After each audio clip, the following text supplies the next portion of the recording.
మళ్ళీ ఆ బొచ్చు చేప తగలడిందా నీ పులుసుకి? ఆ అబ్బాయి కొరమే నీకు ఇష్టం అని పెళ్ళైన దగ్గర నుంచి చెప్తున్నాను నీకు. హలో, ఉప్పు సరిపోలే. వాసన చూస్తే ఎలా తెలుస్తుంది అత్తయ్య? రుచి చూస్తే కదా తెలిసేది. నువ్వు చూడవే పోనీ. కొంచెం కదా, చేపల పులుసులో అడ్డమైన మసాలాలు ఏదంటే ఏనవే నువ్వు. చక్కగా అల్లం, ఎల్లుల్లి, జీలకర్ర, ధనియాలు బాగా నూరేస్తే చేప నీ శ్వాసన రాదు. ఏం పిల్లవు నువ్వు. ఇదిగా చింతపండు పులుసు అంటే అక్కడే ఉంది.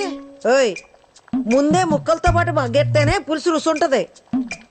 ఈ ఇదిలో కుక్క మెరిగిద్ది, ఇంట్లో అత్త వాగది, దీని లెక్కెట్టని ఈనవు కదా నువ్వు.